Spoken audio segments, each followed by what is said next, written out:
I guess we can get started. Welcome to our third Unit Masters Speakers session. We have the honor of having DPH here, based in Los Angeles.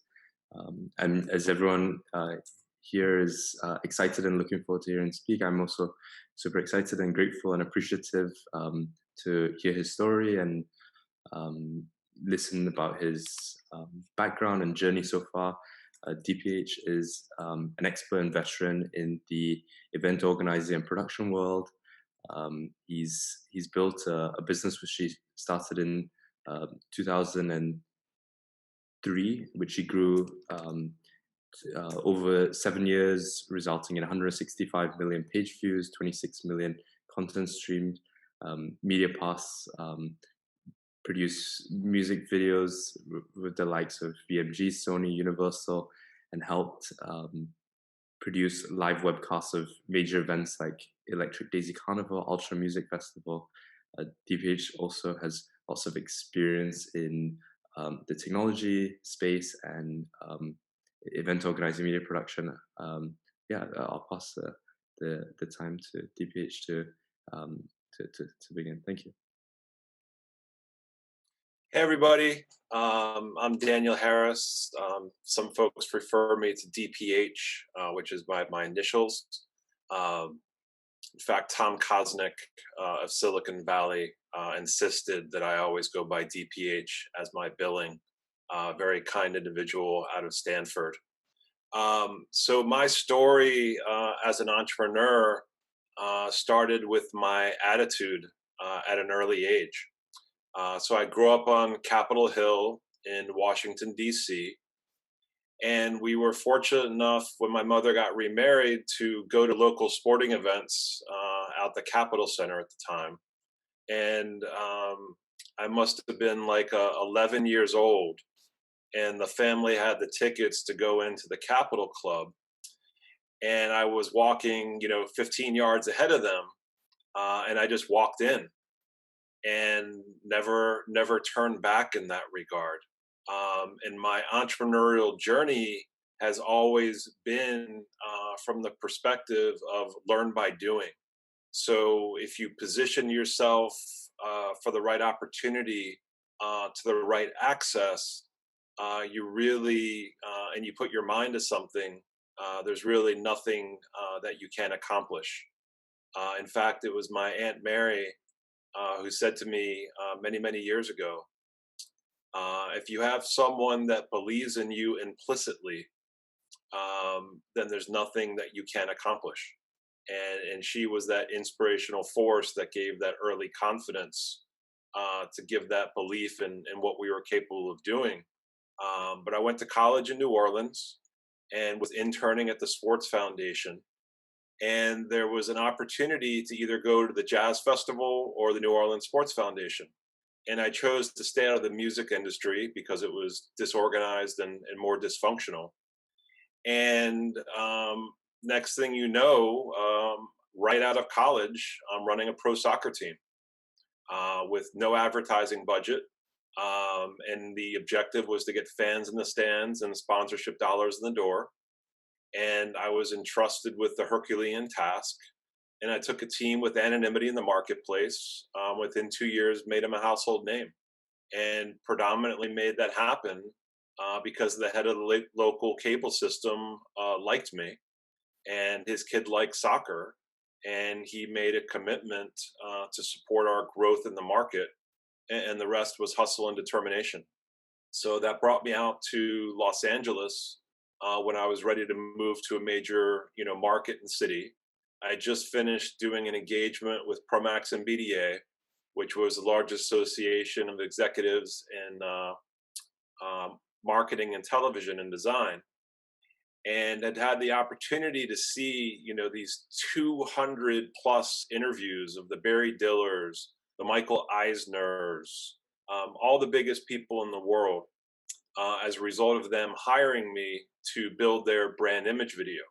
And the consistent message was, if it's broadcast television, then it's cable that's next. If it's cable that's next, then it's, broadcast and satellite.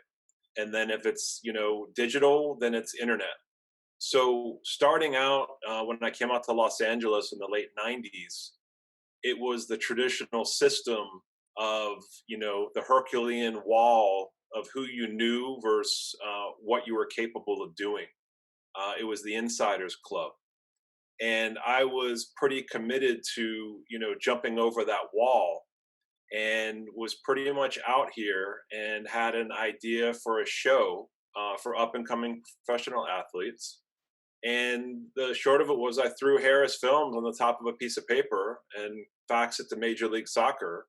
And next thing you know, after having just finished doing the event planning for Fox Sports' the Super Bowl, there's 50,000 fans in the stands. I'm at the Rose Bowl and have a crew of 14 and an escort by the head of the Rose Bowl with their security team, and then had these relationships with soccer. So the point of running through this is everything is ultimately about an evolution.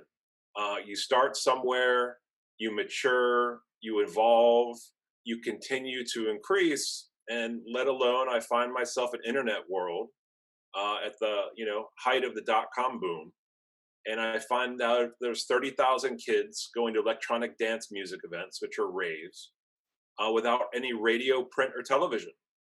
And the founder of the company was super compelling, at the time, super knowledgeable about Gen Y, had this amazing live events model around tying together theatrical film releases with dance music events. And I went in as their top executive. Little did I know that the founder of the company had signed away the securities of the company as part of a debt deal. So rule number one, do your diligence. And then rule number two was find a way to make it happen. So we were Microsoft's headline content partner at the time. The company was, dabbling in live events. And we were in a situation that we got a deal to do Madonna's first ever release digitally. And we had the support of Microsoft to go do events like Ultra Music Festival in Miami. So amongst this chaos and dysfunction, I found a place to thrive. And I find myself in 2000 at the second year of Ultra Music Festival in Miami. And ultimately, the dot-com bubble burst, the company failed, and I found myself at the epicenter of EDM, and having pulled off one of the biggest webcasts in the history of North America, and releasing Madonna's first music video digitally, putting out her download simultaneously, and then we had just come off the heels of doing the launch of PlayStation 2. So I can tell you these crazy stories about going to Jamaica and filming the Jamaican national team as a result of being brought into Fox Sports. I can tell you about the time that we went back 2 years later to Ultra and we showed up without a deal in hand, knowing we could get the deal done, and Microsoft funding it. But all of those experiences taught me some key lessons, which is it's not the spirit of fake it till you make it. It's the spirit of do, and the spirit of will and determination. And as I evolved, over time, I learned that yes, I could will anything to fruition, but I needed to move more tactically and more strategically, and how about I went and did things. So fast forward, 15 years after being Microsoft's #1 content supplier for 5 years, securing the rights to all the major music labels of their music video catalogs, pushing out Windows Media Technologies, and being trusted with the digital assets of hundreds of artists. During that time, and in recent years, I found that there was a bigger problem. And it came down to putting together that strategic value proposition together of understanding all of the various components of the food chain. So for instance, in the live event space, they want to have the rights to the content, but often can't afford to do it. The artists want to maintain the rights to their content. So how do you tie all that together in a synchronicity type manner? And ultimately where we evolved to today was how do we solve the pain of the content creator in relation to the modern day economics around digital distribution in the influencer universe. And what that has meant is we found our purpose and our niche as it relates to our why. So I'll just share a couple slides with you real quick. And Michael, if I get long-winded by minute, all means just jump at any time and move on to a specific subject matter. Um, but this is my next big thing, and it's ultimately what we call the creator to business digital video marketplace. We're called Full Circus, and our why is that social video platforms today are saturated with old impulse driven content with a vanity based motivation. So it's our view that the TikToks of the world are regressing culture and regressing technology and regressing social good, and there's by far a better way. So our purpose is to elevate the quality of social video, providing a sustainable supply of short form video that entertains and inspires popular culture. So when you talk about that and you keep going and you look at Gen Z and all the mental ad blockers, their mentality, which is, I'm me, you need to market to me, you need to be able to come to them in a compelling solution, which is unique, compelling, high quality short form video that matches their ethos and aesthetics. And that's what we've been, developing on our end. So I can go on and on, in regards to that, but I'd rather, not be pitching as opposed to just sharing, because ultimately this comes down to purpose. And the purpose that we found is, how do we solve the pain of the independent content creator community? And how do we empower them to make a living doing what they love in a manner that's aligned with the current challenges in the market today? And our path to that is through, a B Corp, which is, business with purpose and sustainability along those lines. But Michael, since I've been rambling consistently from the beginning, you want to take over and lead this ship? Yeah, definitely.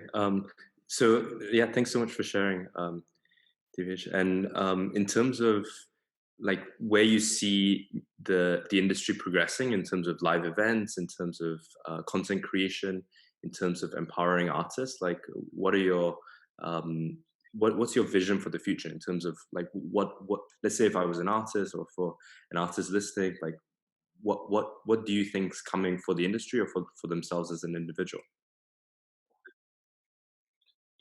This is, what some people would call dysfunction at its finest as a result of COVID, and others would call it a perfect storm. So, the live event industry has been humbled like never before. And all of those folks who are always, if and when they're at the top of their game, um, they say, one of our advisors said to me, there's two echelons of groups within that teetering edge. They say boxing promoters and event promoters.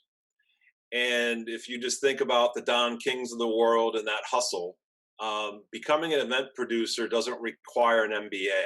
It doesn't require an undergrad.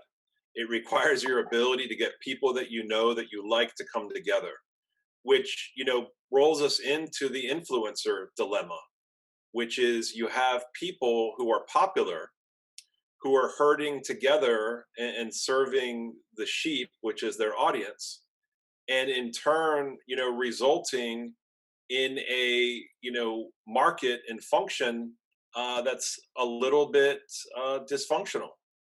So please carry on, Michael. Cool. So I guess if someone's an artist currently and they're not sure how to survive this COVID situation or would like to make their name as an artist, like you've worked with some of the top artists in the industry and help produce content for them, like what would you suggest or how It's a challenging dilemma, but the history of entertainment and media is reinventing yourself. So you can look at the situation of as an artist and hopefully a successful performing artist.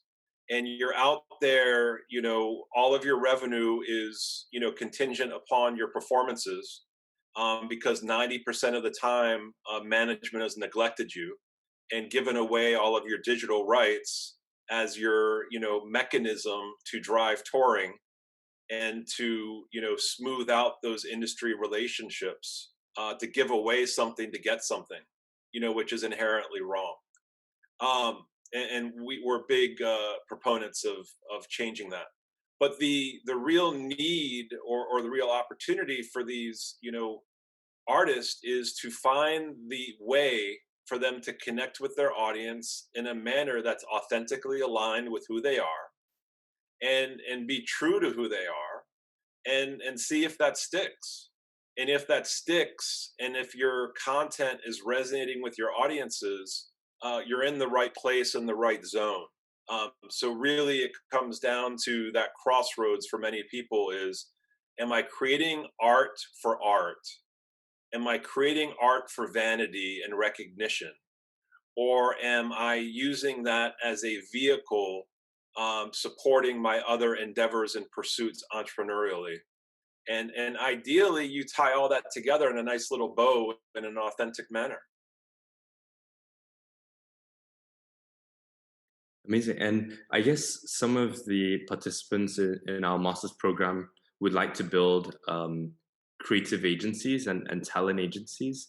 How would you how would you approach that? So if someone wanted to build an agency representing music talent or representing videography talent, like what would you suggest as a way to get started? So how did you start with your first event, or start with your first production deal? So I made my way into live events, through video production.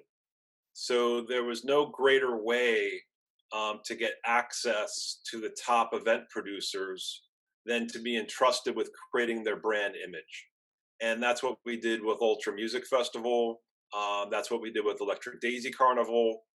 Most people know EDM became a cultural phenomenon, worldwide, and we were very much, on the front of that train. And ultimately, when the cutting edge at the forefront becomes mainstream, for true innovators, it becomes, boring. So the second, EDM went exceptionally mainstream, we decided to move into the next, iteration, which was conscious culture, which was Burning Man culture. So being on, I don't want to say the front of that train, but certainly before popular culture adopted it, we marched, into that sphere. And then ultimately, if you're not truly aligned with the agenda of the event producers, it becomes frustrating, because in reality, you're investing in making them a success, but ultimately they want to control everything once they can afford to do so. So I was helping a concert company out of the Northeast region raise money. The deal didn't go through, and I was stubborn and just kept helping them. And then a massive strategic deal came along, which was at the height of, the ticketing deals, where the Eventbrites were throwing, hundreds of thousands, millions of dollars to live event producers. And I was brought in initially to support that transaction on the diligence level.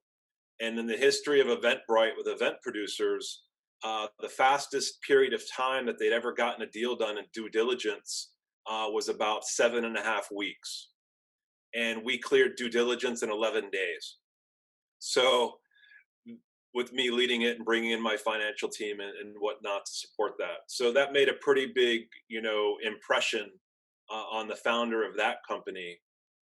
So ultimately, I became lead investor, non-executive chairman of that concert company, and we grew it into a regional powerhouse. And then when I was there, it was a high risk, high production model. And I got the company to pivot to a lower risk talent buying model, to where we did talent buying for, several dozen venues across the US and in the Northeast region, and then leveraged that out to launch a talent management company. And then once we were in the talent management company business, I was the only one with licensing expertise. having done that from the ground up through throwing my name on a piece of paper and filming Major League Soccer events, and that athlete becoming an Adidas brand athlete, and just doing all those licensing deals with ABC Sports, ESPN, Fox Sports World, you know it.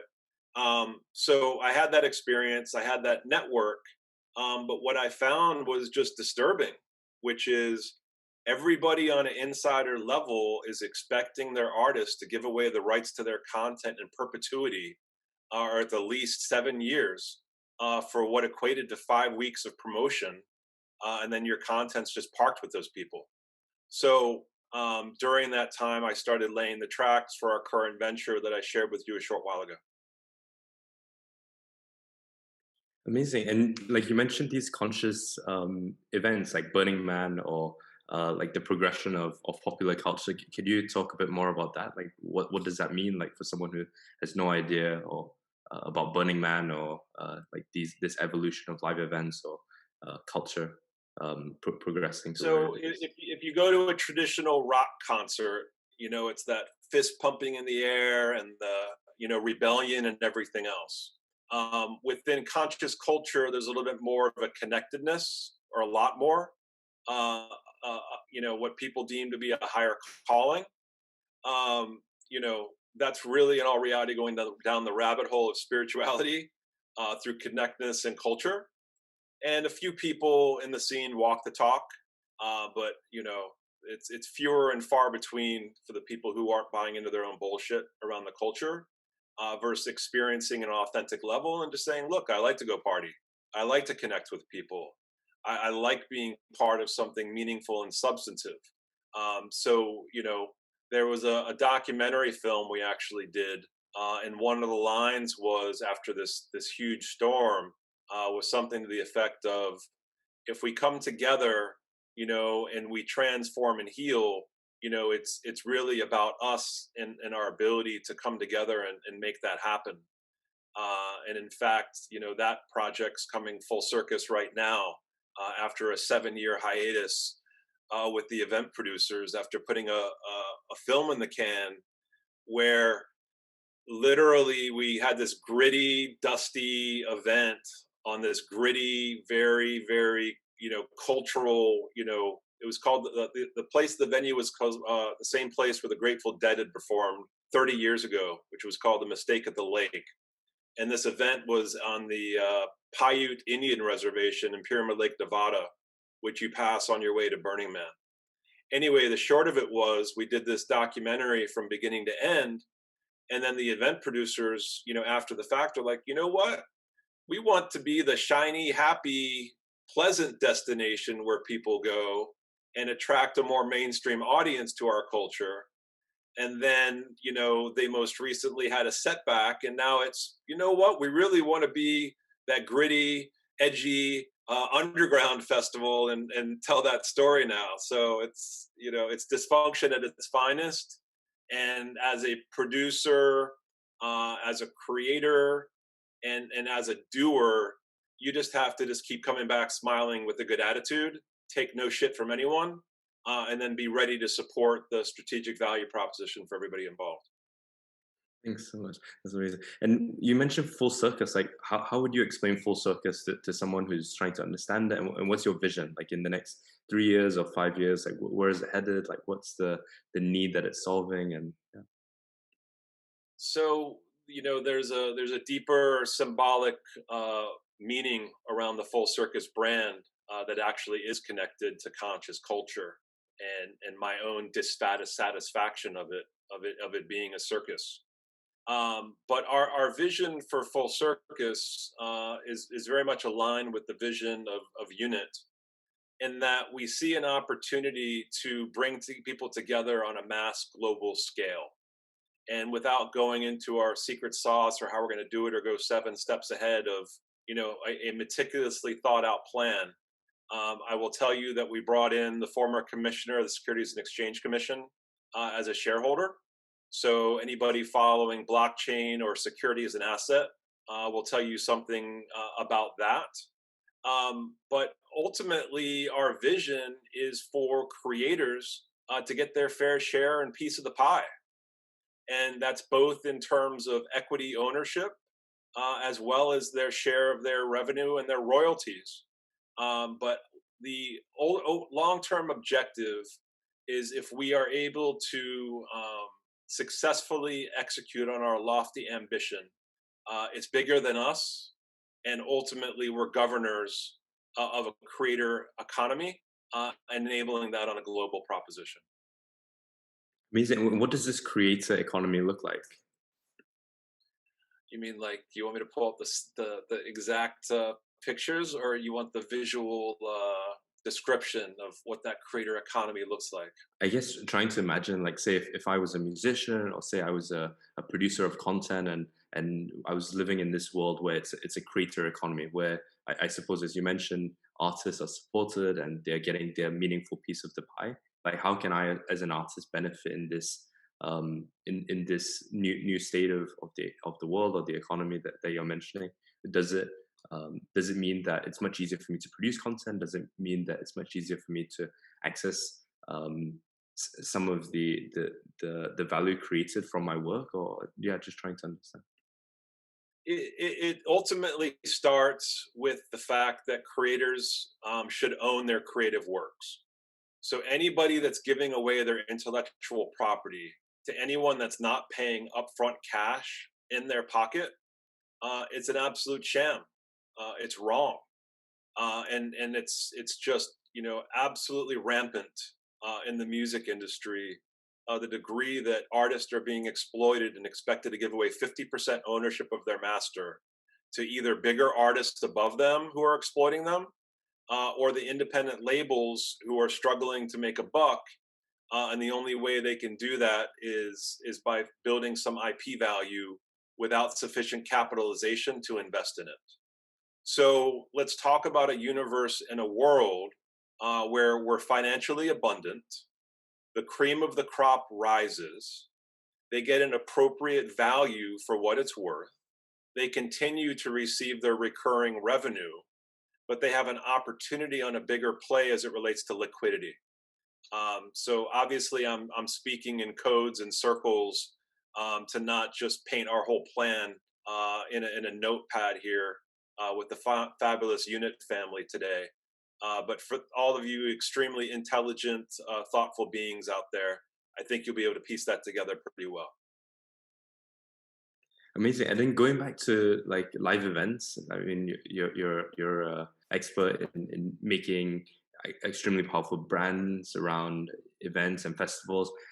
I'd love to hear more about your thoughts in terms of how creating a festival experience or an event experience is to you. Like, how do you identify, like, hey, this is going to be something that's going to be cool, or something that people are going to get behind? And then, let's say, when you buy into something you believe in, how do you work on it and ensure that it's a success? So, like, for instance, you mentioned the EDM, electronic dance music movement. Like, how did you identify that this was going to be a trend that's going to be the next big thing, and like, getting behind it? Maybe you could share some stuff about that, please. Yeah, there's a video on the DPH Ventures website. In fact, there's two videos. One is the moment that I thought defined dance music in North America.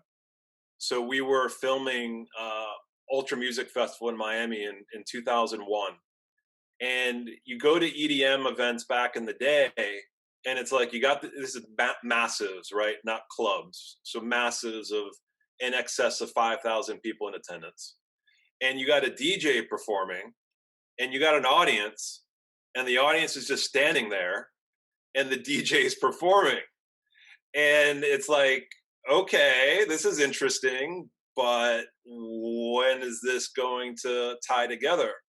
And there was just literally this moment with Paul Oakenfold performing, and this was he was performing vinyl, and literally the lack of sophistication of the stage setup had the sun melting his vinyl and turning it up like a salad bowl. So you literally could see, like, the entire record melt in the air. So they bring in, like, a canopy to shade the shade. He gets back it up, and they brought on these elaborate dancers, which had never happened before, and these beautiful girls and guys in outfits. And the next thing you know, Oakenfold just kind of does like a little pump in, and Oakenfold's like 5'8" or something, 5'6", but he just like got that vibe going. And at that exact moment, we caught the entire crowd go into that moment where they're all just pumping up in the air. And I had never seen anything like that before, and we had documented it, at that real moment in time. So literally, we were broadcasting live on Microsoft, and we also, because I'm a archivist historian, was making sure that even though we had a live production truck with multiple cameras and everything, I was saving the archive feeds to where in the production contract I had them write in matter of factly that each camera we would record it, even though we were broadcasting live with it. So literally after that event, I went back to Los Angeles, and Russell, who was ultimately became the king of Ultra, rang me up and said, "Can you help us out in creating a little video or something?" And I happily obliged. So I cut them this 1-minute video, literally charged them at cost, put them at the end of it, like executive producers, Alex and Russell, didn't credit myself. I'm like, they'll just put this in like some little presentation, and maybe it'll be like anyway, I show up in Miami to do our annual broadcast of Ultra, and this is, they literally, hooked up DVD players to these huge plasma monitors, and were strolling them down South Beach. And before this, they never came close to selling out. It was like attendance maybe at like 5,000, 6,000. Hopefully you break even every year. But that moment and those series of moments that we spliced together and creating the perception of the image of the brand put them on the map, and the rest is history. And then similar story for EDC. I acquired a production company that was doing the production for EDC. And I actually, on our website, is the presentation that I gave to the founder of Insomniac that convinced him to triple his budget for the event, which he'd never even considered. So I created a mock-up little like Hulu programming example with a skater kid at the beginning, and he's like, "I get this." He's a very visual person. Anyway, he tripled the budget. Next thing you know, at that year's event, we're shooting at the Coliseum with 30 cameras, crane, helicopter, the whole deal. There's about 100,000 people in attendance, and one of the people in attendance died. So he had to scramble and move the event to Vegas. And that video production investment that he made, that when EDC went viral, that was all us. So when those trailers started coming out and they're just showing this larger than life event, that's what triggered the phenomenon when EDM in North America went from this interesting thing to this global powerhouse.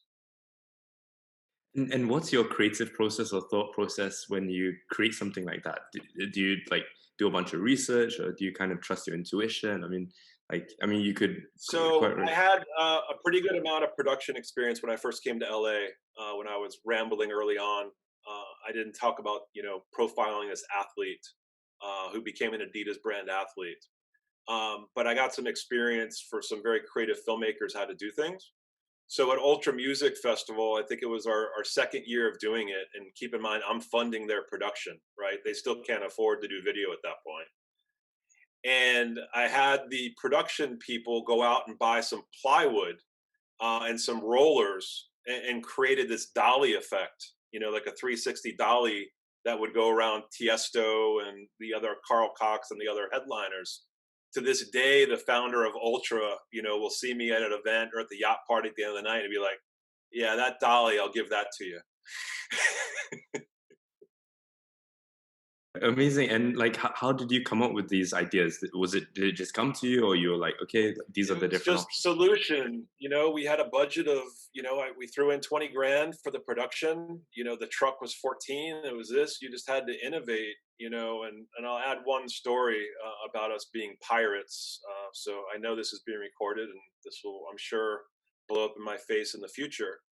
But the following year, we got it down from an innovation perspective where we would record on site then we would send the tapes offsite to be encoded in real time. So it was not a true live broadcast, it was a live on demand broadcast. So that saved us like $50,000 on bandwidth, but it allowed us to go on a tape delay really of about 2 hours. So we had to, after every performance, pull the tape out, immediately get it down, to the encoding house where you're set up in a hotel to do the encoding. And Paul Oakenfold was the biggest DJ in the world at that point. In fact, that same year went on to perform at Coachella, like the first DJ ever to perform on that main stage at Coachella. And before the performance, Oakenfold says, "Are you guys recording?" I'm like, "Yep." He's like, "Well, I'm not sure about that." I'm like, "Okay, okay. What do we need to do?" He's like, "I want you to come to me immediately following the performance with the tape to the performance." I'm like, "No problem." So I'm like, fuck, Oakenfold's gonna shut this down on us, after we've done all this work, all this expense, everything else. So I labeled the tape a blank tape master, had already sent the tape to encoding with the production team, went up to Oakenfold, just expecting he's just gonna be like, "Yeah, thanks for the tape, goodbye." And he actually approved it. And the tape was already being encoded, and we were able to upload it about 40 minutes later. It's amazing. And I guess we'll open up to questions to everyone joining shortly. I'd love to hear, like, how do you think some festivals or brands or movements or projects or companies manage to become huge phenomenons, and some just never manage to take off? So, like, I guess you've been involved in two things, which are global brand names and many more. How would you describe the difference between something which is a huge success and something which just never quite makes it? Yeah, a classic case study would be, some of you, I'm sure, if roll in the baller network of the technology elites, heard of an event called Further Future. And a bunch of people with no live event experience decided they're going to throw $8 million in producing a festival. Lost their tails year one. Managed to get more money to go back for year two. So anyway, when I was at my first EDC, Electric Daisy Carnival, it was in 2001, and there was 1,500 people. So you're talking in an event that had 1,500 people that grew into a 300,000 person event in Vegas. So part of it was, the community element. Part of it was the natural pains of it growing organically. Part of it was a killer brand.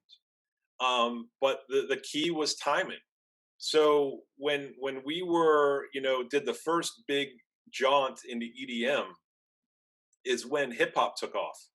So literally EDM crashed. So I was in, the top executive of the biggest EDM community in the world, and was down there at Ultra doing the event. And, literally you go down to Winter Music Conference every year in March in Miami. And at that time I was doing two events. I would do Ultra Music Festival, and I would do the American Dance Music Awards, which was Dance Star. And I would have both of those events running concurrently, and was able to parlay those two production budgets to do those, simultaneously and make those work. But what ended up happening is dance music crashed and burned. And in like 2003, 2004, it was over and it was done. And hip hop, it just completely took over. And there was this 3.5, 4 year lull where we, even as a company at MediaPass, had just had a dance channel. We ended up launching out rock, hip hop, pop, urban, country as 6 dedicated on-demand channels on Microsoft. But the net was that the people who stuck with it and believed in the scene and believed in the culture ultimately prevailed. So when I acquired the production company that was doing the production for all of Insomniac's events, it was 3 years before they popped. And the reason was I had conviction and belief in the scene and the culture. And then at the time that it popped, we were there. And then by the time it manifested into what ultimately became what I sold through, which was a feature film of the Electric Daisy Carnival experience, it required two things. It required convincing the event producer to make the investment, because he saw the benefit of what that did for his brand. So the lesson for event producers is you have to be very, very patient, and you have to be very community oriented. And if you think you're going to rush it and jump in and make it happen, you can do it, but you are going to spend a truckload of cash in the process. Amazing. And how do you make decisions, like whether it's a personal decision, a business decision? Do you use a framework, and how do you know if it's like a top decision or a flop decision? A question here from Yip and Well, participating. when I was chairman of the concert company that I exited a year before COVID, um, I was literally, I was the non-executive chairman, and I was really the COO. So I made every hiring decision within the company, grew the team from 5 to 25, handled all the operation stuff, but without the liability. And the shows were brought to me of, okay, we have Tiesto in our market, we have 4 show dates. Um, Here they are. Literally, look at this show here. We're going to make so much money, opportunity to make money. And my position was that's the highest risk show, even though it was the highest return show. Now, there's reasons from a strategic footprint perspective to lock them up in that market, in that territory, and everything else. But ultimately, I was like, no, don't do that show. And then but I was in a grandfather role, meaning I was positioned to let people make their mistakes and then just support and fix things when they broke. So they ended up doing the show. It was the only show we lost money on. We would have cleared 80 grand for the 3 shows if we hadn't done that show. And instead, we just made a little bit of money. But the type of stuff that you end up with in promoter world is, I'm a chairman, I'm a shareholder, I do have liability. And I walk in one day and I'm handed a bill for $85,000 from BMI. And I'm like, what the hell is this? He's like, well, I haven't been paying BMI the performance royalties for the last 3 years, and they've kind of added up. And I'm like, okay, you were going to tell me this when? And your skin is in the game and your ass is on the line. And what we ended up doing was I did 3 calls with BMI, and then everybody, this is under a friendly non-disclosure agreement. So you all can share this and talk about this amongst yourselves, but you cannot repeat this publicly. So you are hereby summoned or requested or so bestowed upon to honor the confidentiality of the brotherhood of event promoter stories in the spirit of the unit family. But the net was, after the 3rd phone call with BMI, I said to them, all right, so let's get this straight. If we had every artist that performs at our events indemnify us from liability, then you wouldn't be pursuing us for monies in relation to their performances where you're quote unquote representing them, correct? There was a long pause. The conversation abruptly ended, and we received an updated bill for $13,000 72 hours later. And that's how we solved that problem. Amazing. And we have a question here from Alex. Alex, would you like to ask your question? Yes, please. Hi. Thank you for sharing. Thanks for everything. Amazing stories, and I'm sure that's just the tip of the iceberg in this industry. But I'm asking, how are you looking at VR in terms of events? The key considerations. On one hand, it will never replace a shared experience. On the other hand, we could all be all around the world in a shared experience, which is something that is unique. So do you have any perspectives on that? Yeah, I mean, we're in a situation, early adopters always are the losers, with the exception of the production companies who get lots of money from the people that have a stake in accelerating the market, right?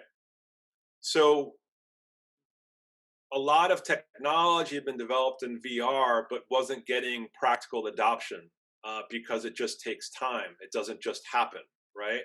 And even I was with Laurent with Red Pill and had a chance to go in and work with him, God, many years ago. And he showed me all of his technology and everything else. And this, it was just amazing, like what was developed. And it all came down to use cases around revenue models. So I had said to him was, look, if you get, Apple Music to underwrite this and have this be an added value, for its subscription base, you're going to hit a home run. But otherwise, you're going to be, constantly building the cool stuff with no practical use case of how to monetize it. But what's happened with COVID is, I don't know who those of you who followed Tomorrowland, but Tomorrowland is one of the biggest global festivals out of Belgium. So it's EDC times ultra times bigger in Belgium.